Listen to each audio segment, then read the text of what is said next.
This is Suzabelle from Patchwork Chicken Studio. Thought I'd show you a little bit about my favorite machine, a Singer, 1955 Singer 319W that comes with cams. So I'm making baby blankets for my daughter who's due in April, and I like to use a little bit of a fancy stitch on the edges, and that's going to require the use of cams. And so this is a sort of a scallop stitch or a rounded arch. This is a filled scallop, so you can see that one has a lot more thickness in it. And then this one, it's a little hard to see because the fabric has a high print on it, but this is more of a geometric, like a Greek key type fancy stitch. And so I can do these on my 319.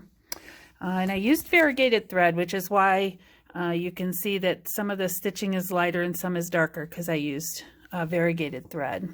So this is my 319, and I can't get her all in the picture, but there she is. And she's from 1955. She's my favorite girl. Her name is Bessie. And so I have to use a zigzag foot for this anytime I'm doing the fancy stitches, because it's going to be moving the needle back and forth. And one of the unique things about a 319 is this little gear set here. This actually moves back and forth when it's doing a zigzag or using a cam. So I'm going to just turn the needle, you can see, and that's what's actually guiding the needle bar to go back and forth. So the way a cam works, and if this is a cam, so cam looks like this, and they have the little design on them, whatever they are. Let's see if I can get that to focus in. There's a little design up in this box. So this is like a zigzag step shelf thing, but this is the cam. And so on this machine, the cam is run here, and this post here. And so you can see there's a little notch in there, and there's a little pin. So this has to go over that pin, and it has to go all the way in there. And of course, I'm doing this trying to hold the camera at the same time. So once it goes on there, and this one's giving me some grief. So once it's on there, you can see the pin is in there.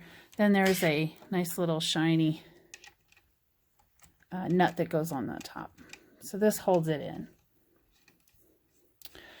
And then once this is in, then I can just tell it I'm using a cam. And so this machine, this is the coolest thing. I don't have enough light there. There are some built-in fancy stitches. So you get this one, it kind of looks like a football, and this one looks like a flying goose. Here's another arch. There's a zigzag with separate stitches, and then this is just plain old zigzag. That one's just plain old zigzag. So if I want to zigzag, I pop that one up. But if I want to run the cam, this is the one I want to have up. So this engages, I'll show it to you again.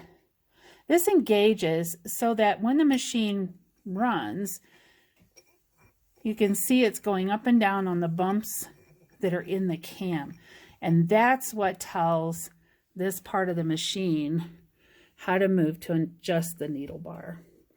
This machine did not come with cams, but I found some. I have quite the selection here, and I can switch them out, to whatever design I want. But that's how it works on the 319. So you're going to see in the videos, I'm going to attach a few videos, make a nice long video of this thing. You're going to see how it actually operates and how it's stitching.